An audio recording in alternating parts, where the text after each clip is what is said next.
Bismillahirrahmanirrahim. Alhamdulillah wassalatu wassalamu ala Rasulillah wa ba'd. Teman-teman sahabat asli, alhamdulillah bisa ketemu lagi kita di channel kesayangan kita Tasli.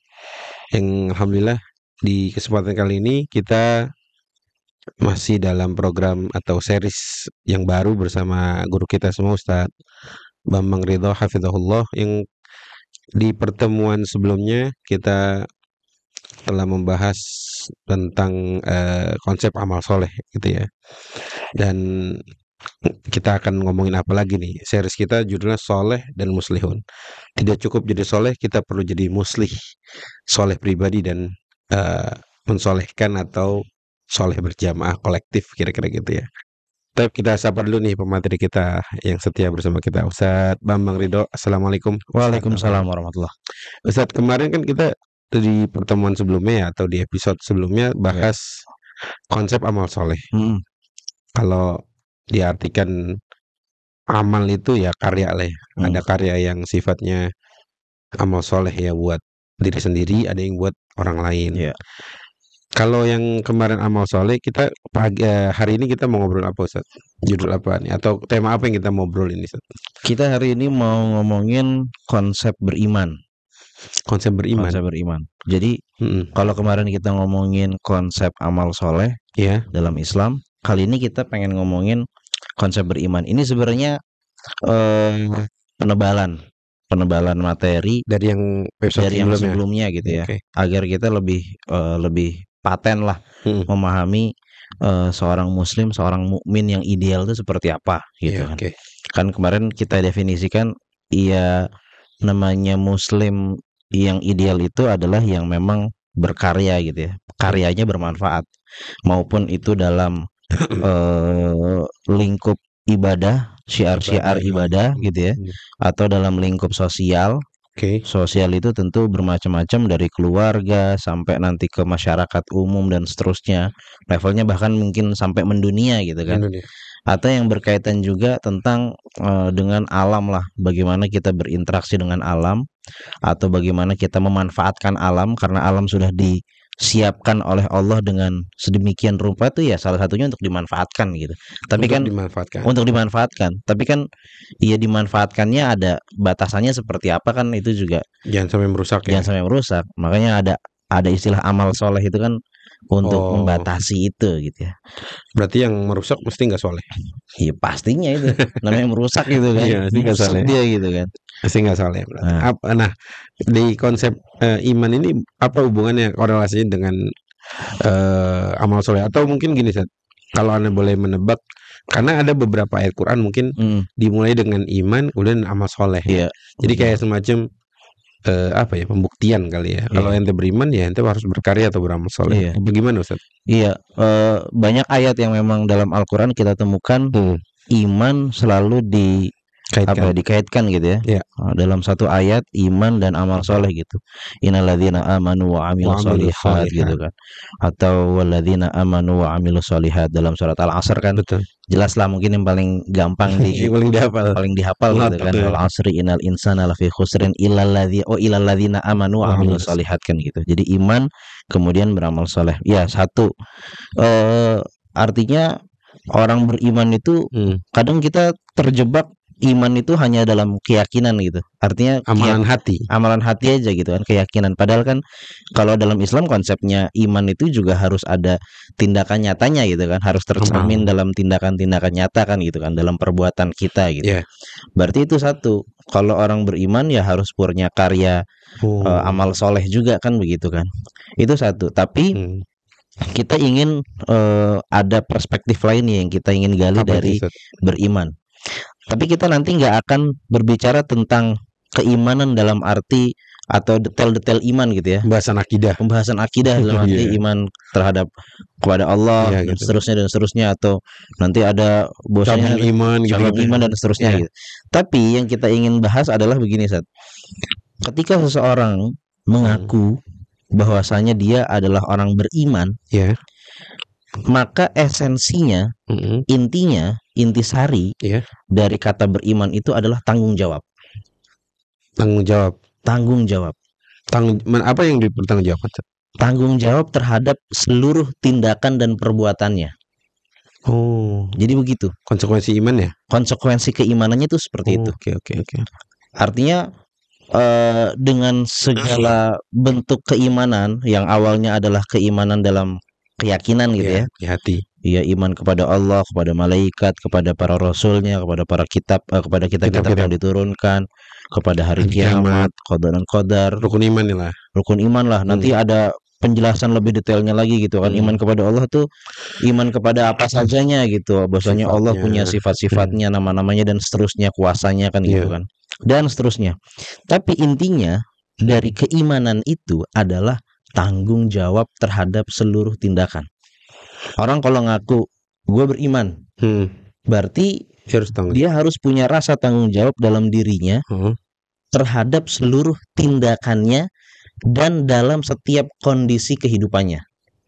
Maksudnya gini, manusia itu antara dalam keadaan kuat atau dalam keadaan lemah. Betul. Kuat itu kuat secara fisik atau kuat secara finansial.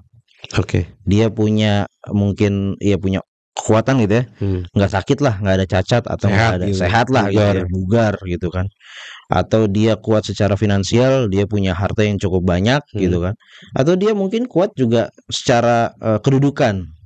Jadi dia punya jabatan lah, punya kekuasaan gitu kan. Punya kedudukan. Ataupun dalam manusia dalam kondisi lemah. Ya lemah secara fisik pun, sama. Lemah secara finansial pun, atau lemah secara kedudukan. Nah, dalam semua kondisi ini orang beriman itu harus bertanggung jawab terhadap tindakan-tindakannya. Kalau dia dalam keadaan kuat, dia tidak boleh dengan kekuatannya itu menindas orang. Oke, maksudnya itu ya, lebih ke situ. Makanya kalau kita baca ayat-ayat atau hadis-hadis yang berkaitan tentang iman, itu intinya kan begitu. Tanggung jawab. Ya ayyuhalladzina amanu qu anfusakum wa ahlikum nar. Kan intinya, hai orang-orang beriman, ya maupun kalau dalam lingkungan keluarga itu kan ya pasti di situ ada orang tua, suami istri, ada anak gitu ya. Kan itu masuk semuanya itu. Betul. Kalian yang mengaku beriman, kalian tanggung jawab loh terhadap kondisi rumah tangga kalian dan dirimu sendiri. Kondisi itu tentu ya, kondisi kalian sendiri, kemudian keluarga kalian gitu kan. Baik buruknya, bagaimana perilakunya gitu kan. Tapi kalau gini, berarti kan selalu tuh ya Quran bicara saat bilang ya ayyuhalladzina amanu, selalu setelahnya itu tanggung jawab. Tanggung jawab pasti intinya tanggung jawab. Contoh gini ya aufu bil uqud. Nah, kan tanggung jawab itu kan. Iya. Itu punya akad, tanggung jawab harus tanggung jawab dong. Kan begitu kan. Termasuk dalam hadis man kana yu'minu billahi wal yaumil akhir falyakul khairan aw liyasmut. Barang siapa yang beriman kepada Allah dan hari akhir atau hari kiamat, maka hendaknya dia berkata baik atau diam. Kan itu dia tanggung jawab terhadap apa yang diucapkan, terhadap lisannya kan gitu. Berarti konsep iman itu bukan sekedar meyakini. Meyakini yang tadi kita sebut rukun iman ya. Tapi konsekuensinya adalah tanggung jawab atas seluruh perbuatan. Baik dia dalam keadaan kuat atau lemah. Kalau lemah gimana contohnya, maksudnya? Kalau lemah contohnya begini, jangan sampai ketika dia lemah dan dia adalah orang yang beriman, dia kemudian mau disetir sama orang. Oh, itu bentuk tanggung jawab juga ya? Bentuk tanggung jawab dong. Kan wah, lemah. Ya, artinya gini ya, kalau kita sebagai rakyat nih gitu kan, sebagai rakyat yang memang ya secara kedudukan di masyarakat kan ada yang lebih tinggi dari kita nih. Pasti stratanya gitu ya. Ada yang penguasa, ada yang pejabat gitu kan. Ketika kemudian pejabat kita menyuruh kita atau katakan memerintahkan kita atau berusaha mengkondisikan kita kepada keburukan, kita nggak mau. Ya kita jangan sampai pasrah aja, dalam arti ya ngikutin aja gitu kan. Taat ulil amri. Ya makanya taat ulil amri itu kan harus ada visi dalam ketaatan kepada Allah gitu kan, dalam kebaikan gitu kan, taat kepada Allah dan Rasulnya kan gitu. Atiullah wa atiur Rasul wa ulil amri minkum kan. Nggak tambah atiunya di sini. Nggak ada atiunya karena memang bahasa terikat gitu. Iya memang kita harus taat pemimpin, penguasa. tapi dalam bingkai ketaatan kepada Allah dan Rasulnya gitu. Berarti artinya yang lemah pun dengan imannya dia mesti tanggung jawab. Masih tanggung jawab. Dengan tadi kalau antum kasih contoh kan, ya kita lemah boleh tapi tidak yang bisa disetir. Tidak bisa disetir. Karena ada iman itu tadi. Karena ada iman itu kan gitu. Jadi dia harus bertanggung jawab dalam keadaan kuat dan lemah. Ya kuat jelas lah. Oh iya. Manusia itu gimana ya? Urgensi keimanan dalam diri seseorang itu bisa terlihat dalam keadaan sangat dibutuhkan ketika dia dalam keadaan kuat. Kuat fisik, kuat finansial, kuat kedudukan. Itu sangat dibutuhkan sekali keimanan. Kenapa? Karena dalam posisi kuat, manusia itu sangat berpotensi besar untuk menzolimi dan menyakiti orang lain. Menindas. Itu tabiat manusia begitu. Kalau kemudian nggak punya iman, wah, bisa hancur kan? Bisa hancur. Iman yang membatasi, yang menunjukkan, yang mengontrol, yang membentengi gitu kan. Kalla innal insana la yatgha. Betul. Itu kan Allah udah isyarat ya. Surat Al-Alaq nih, surat-surat pertama yang turun gitu kan. Udah dijelasin sama Allah sejak awal. Hati-hati loh manusia. Potensial ya. Potensi sekali kalian. Apalagi manusia itu kan ya dari seluruh makhluk Allah di muka bumi ini yang paling berpengaruh tindak tanduknya kan manusia gitu ya. Makanya Allah kemudian menjadikan mereka sebagai khalifah fil ard gitu kan. Yang mengurus, yang semua makna khalifah. Semuanya lah gitu kan. Kalau kemudian dia punya kekuatan tanpa iman, wah habis, bisa habis lah gitu. Potensi untuk berbuat kerusakan dan merusak itu sangat besar sekali. Berarti porsi iman itu sejatinya dia harus berada di puncak, di atas segala apa ya bahasanya, kalau mungkin bisa diartikan ilmu pengetahuan. Iya pasti itu. Karena misalkan gini Ustaz, kalau tadi kita bicara tentang iman, kemudian tanggung jawab, ya kita jujur aja, yang menjadi pemerintah, yang menjadi penguasa itu kan bukan orang bodoh kan, dalam tanda kutip mereka terpelajar. Cuma karena ilmu yang tanpa iman ini dia akan merusak potensinya. Benar. Ya gini deh, misalkan ya, ini karena kita bicara tentang pribadi yang baik, kemudian kayak orang yang bikin galian batu bara kan mesti orang pintar. Kan kalau mohon maaf orang bodoh kan galian cuma 3 meter. Benar. Itu kan mesti orang pintar tuh. Mesti orang pintar. Karena mungkin nggak ada konsep iman dalam arti tanggung jawab ini, mereka akhirnya merusak begitu aja tuh ya. Gitu saat bisa diartikan gitu. Alam memang kan mungkin mereka berdalih ya ini kan alam memang bisa dimanfaatkan. Iya benar. Allah menjadikan taskhir itu kan. Tapi kan kemudian ada batasannya, jangan sampai kemudian memanfaatkan alam, memanfaatkan makhluk yang lain untuk meraup keuntungan sendiri. Kemudian merusak yang lain kan gitu, ekosistem dan seterusnya. Makanya kan dalam pertemuan yang lalu konsep amal soleh dalam Islam itu dia memberikan manfaat, tapi di waktu yang bersamaan mencegah kerusakan, mencegah mudarat kan begitu kan. Itu harus begitu. Berarti dia sebenarnya harus dengan arahan ulama dong kalau kayak gini. Iya ulama benar juga, betul kan ya. Dalam arti kan arahan ulama di sini kan bisa dalam arti ulama ahli, ulama agama atau ulama ilmu pengetahuan yang berkaitan gitu kan. Kalau memang risetnya mengatakan ini jangan di sini ekosistem tidak bisa ini, dalam arti kan ini akan merusak ini, akan merusak itu kan. Itu kalau di perkotaan ini Ustaz, apa ya? Ini lahan warnanya hijau, apa sih yang nggak boleh dibangun apa? Daerah hijau gitu kan ya? Iya. Itu mungkin juga karena asasnya itu menjaga itu kali, jangan-jangan. Bisa jadi gitu. Gini Ustaz, karena ini penting banget nih materi kayak gini tuh, kesannya berat tapi sebenarnya ini yang sangat mendasar sekali. Kenapa? Ya kita nggak mau di kemudian hari kita dipimpin kah atau di bawah orang yang kuat tanpa punya kerangka beriman yang dalam arti tanggung jawab itu. Apalagi Ustaz sebenarnya. Nah kemudian kenapa beriman ini penting gitu ya bagi seorang manusia? Karena keimanan ini pada dasarnya yang tadi kita katakan esensinya adalah tanggung jawab. Betul. Tanggung jawab itu adalah salah satu unsur sifat yang basic dalam diri manusia. Tanggung jawab. Artinya Allah itu ketika menciptakan manusia dengan segala toolsnya, punya sifat, punya karakter gitu ya. Ada satu karakter yang sangat melekat dan mendasar dalam dirinya, yaitu sifat tanggung jawab.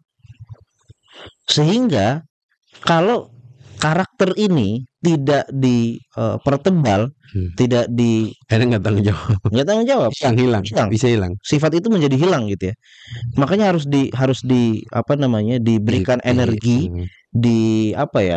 disuguhi, ditebalkan dengan keimanan itu. Karena ya tadi, bagaimana kita melihat ada karakter sifat tanggung jawab yang basic dalam diri manusia. Kita bisa melihatnya dari ini, ada satu satu ilmuwan psikologi gitu ya di Amerika kalau nggak salah, namanya Erich Fromm. Erich Fromm itu dalam risetnya beliau mengatakan begini, setelah dia mencari begitu dalam. Dia riset apa nih? Sorry. Tentang manusia.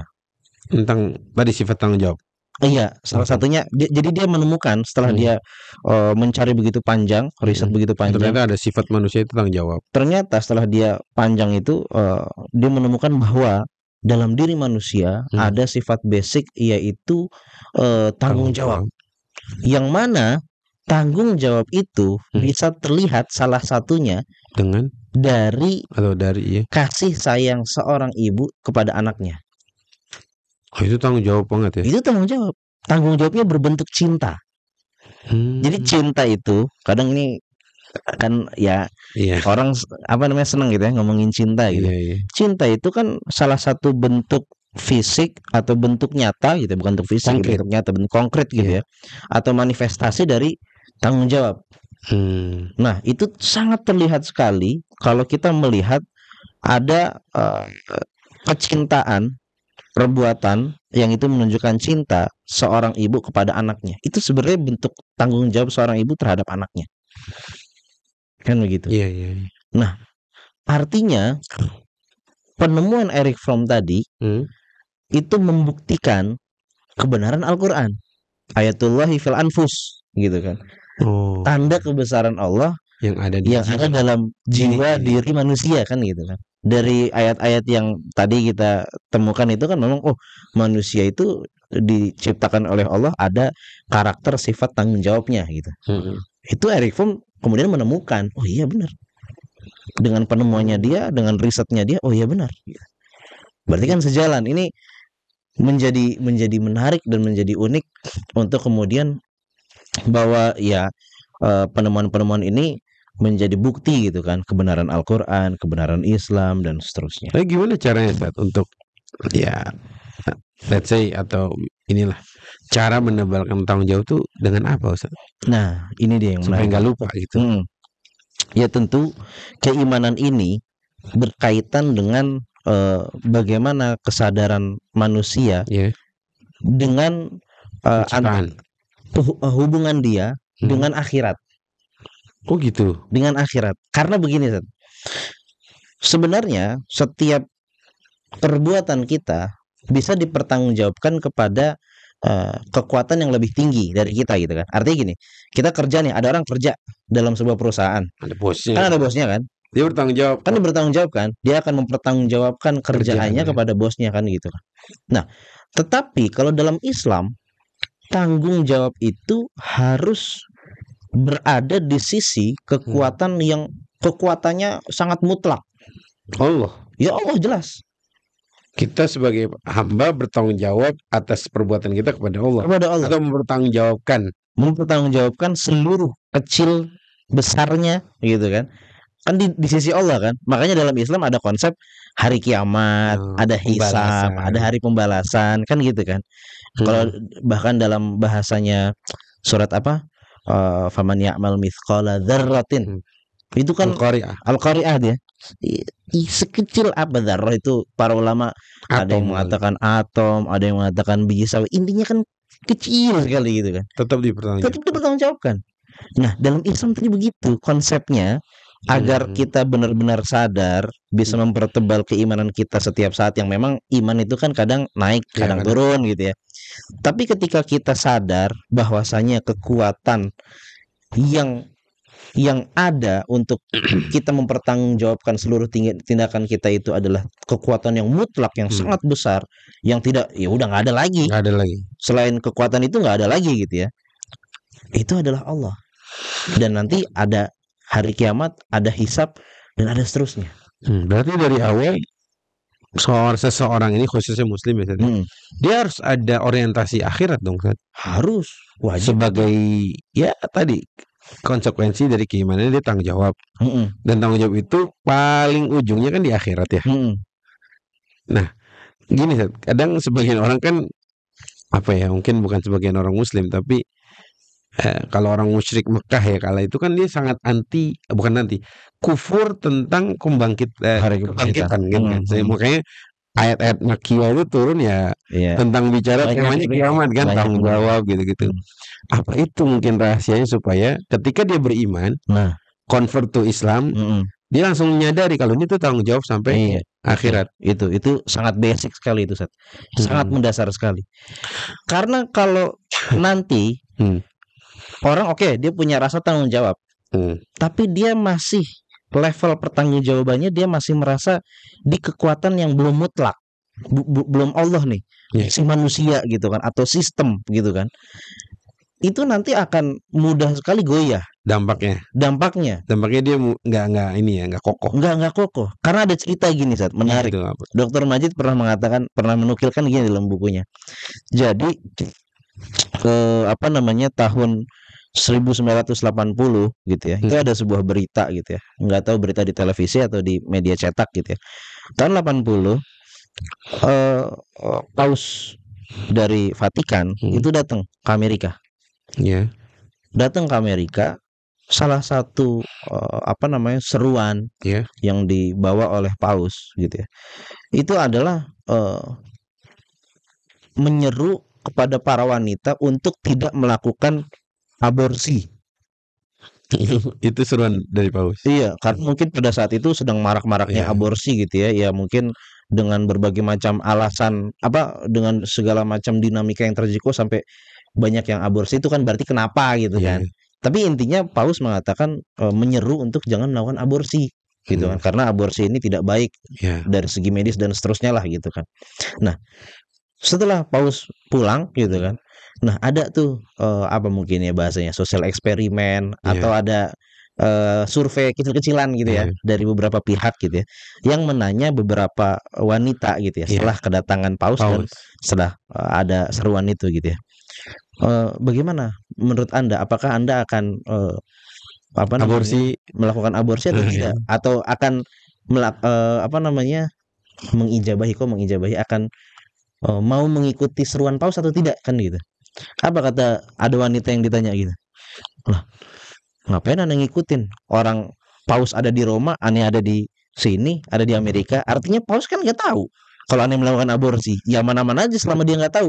Nah, ini kan artinya ini manusia yang ketika tidak ada keimanan kepada hari akhir, dia akan merasa kalau gua diawasi bertaat, kalau nggak ada diawasi ya udah selesai gua kan gitu kan. Bodoh amat gua, orang nggak ketahuan juga kan gitu kan. Makanya dalam Islam itu kan ada namanya kita merasa selalu diawasi Allah, muraqabatullah itu ya. Sehingga boleh jadi orang nggak ngelihat, tapi Allah maha melihat yang itu ujungnya nanti tentang keimanan. Ya kan Antum bilang tadi, tanggung jawab, omongan, perbuatan. Yang akhirnya tadi di akhirat ya, Ustaz ya. Tapi kenapa langsung ke akhirat? Nggak langsung misalkan gini, kayak tanggung jawab kan ada dalam arti kata gini, seseorang bertanggung jawab, suami bertanggung jawab atas istrinya. Tapi tetap ada konsekuensi di dunia kan? Ada konsekuensi di dunia. Nanti di akhirat deh. Benar. Di akhirat, tapi ada kan? Ada itu pasti itu. Nah, makanya mungkin salah satu cara juga ya untuk mempertebal keimanan tadi gitu Iya, ya. iya. Yang agar kita bisa selalu merasa Tanggung jawab. tanggung jawab, merasa diawasi Diawasi. terus. Itu kan harus ada muncul juga rasa khosyah, ketakutan kita kepada Allah kan. Yang mana dalam Al-Qur'an Allah mengatakan innama yakhsyallaha min ibadihil ulama gitu. Sesungguhnya orang yang baik sekali, bagus sekali ketakutannya Rasa kepada takutnya, Allah, ya. rasa takutnya kepada Allah artinya stabil, Gerak-geriknya. stabil, rasa takut kepada Allah itu stabil gitu, Iya. stabil, tidak naik turun, ya atau kalau turun tuh gampang cepet naiknya gitu kan. Itu siapa? Al ulama. Nah, kalau kita baca ayat tentang ulama di situ, itu ulama yang benar atau selalu mencari kebesaran tanda-tanda kebesaran Allah sehingga dia selalu menemukan sesuatu yang baru dan itu mengantarkan dia percaya oh Allah itu ada. Kalau Allah ada ya jelaslah hari kiamat berarti ada. Hisab pasti ada, tanggung jawab di akhirat nanti juga pasti ada dan seterusnya dan seterusnya. Itu gini, kalau menurut Anda itu bagus sekali nih, atau pembahasan kita itu bagus sekali. Cuma semudah itukah kira-kira untuk memahami orang yang dalam tanda kutip sudah seusia kita atau bahkan lebih tua? Apakah pendekatannya apa saat kira-kira ya untuk memberikan ya mungkin insight buat mereka bahwa iman tuh adalah tanggung jawab secara keseluruhan gitu. Sehingga kalaupun mereka sudah tumbuh besar kayak umur kita gini, dia akan tersadar dengan pendekatan-pendekatan itu. Bisa mungkin dengan pendekatan yang tadi antum bilang gitu ya, bahwasanya kan oke, ada tanggung jawab di akhirat gitu ya, tapi akan ada konsekuensi juga di dunia ketika kita tidak tanggung jawab gitu. Itu juga kan termasuk cara Al-Qur'an memperingatkan kita tentang hal-hal yang kita tidak bertanggung jawab. Oh, hati-hati loh, konsekuensinya besar loh di dunia. Contohnya apa? Tentang zina gitu kan. Allah mengatakan apa? Innahu kana fahisyatan wa sa'a sabila kan gitu kan. Kalau ente melakukan zina, hati-hati konsekuensinya apa? Ini fahisyah wa sa'a sabila. Kan jelas nih kalau secara apa namanya riset penemuan-penemuannya gitu kan. Ya fakta-faktanya banyak lah kita temukan di tengah kita, di samping kita gitu kan. Orang yang hamil di luar nikah itu kan udah konsekuensinya tuh bukan menghancurkan diri kita doang keluarga besar, nama keluarga besar jadi buruk gitu kan, bahkan ya tadi akhirnya terjadi aborsi, putus sekolah atau apa kan itu mungkin mana sa'asabila itu sa'asabila. Bahkan kalau sampai nauzubillah sampai terkena HIV AIDS itu kan kan sampai sekarang tidak ada obatnya kan. Kalau ada penurun gejalanya iya. Tapi kalau benar-benar menyembuhkan. Nggak bisa sembuh. Itu kan salah satu bentuk sa'asabilanya gitu kan. Jadi mungkin pendekatan itu bisa juga itu ya. Pendekatan realita sosial ya. Benar. Bahwa Quran tuh bicara ini dan konsekuensi di dunia itu ada sebelum akhirat. Ada itu pasti jelas itu. Masya Allah. Sebenarnya panjang lebar nih saat mau ngobrolin tentang konsep iman itu maknanya tanggung jawab. Tanggung jawab intinya gitu. Insya Allah kita lanjutin di pertemuan yang akan datang. Tapi teman-teman sahabat asli ini menarik sekali. Dan ini menjadi insight baru. Karena selama ini jujur menurut saya pun pribadi iman tuh ya sebatas meyakini hal yang gaib, sebatas hal meyakini yang ya kita sebut rukun iman tadi lah teman-teman. Ternyata dalam pandangan para ulama semestinya iman itu berubah menjadi tanggung jawab sehingga kita diminta untuk selalu berhati-hati karena apapun yang kita lakukan ada pertanggungjawaban di sisi Allah. Pertama lagi jazakumullah khairan saat sudah berbagi insight kepada kita semua nih, khususnya bahwa kita tuh soleh dan musleh itu ya tadi. Soleh itu pertama kita akan meyakini bahwa kita harus soleh dan musleh itu kita harus bertanggung jawab atas semua-muanya dari apa yang kita miliki. Baik, mungkin itu. Terima kasih sahabat asli. Semoga kita diberikan kemampuan untuk mengilmu dan mengamalkan ilmu yang sudah kita punya, dan insya Allah kita bertemu di episode yang akan datang masih dalam series The Soleh Muslihun insya Allah bersama guru kita Ustaz Bambang Ridho hafizahullah ta'ala. Kita cukupkan. Jazakumullah khairan. Assalamualaikum warahmatullahi wabarakatuh. Waalaikumsalam.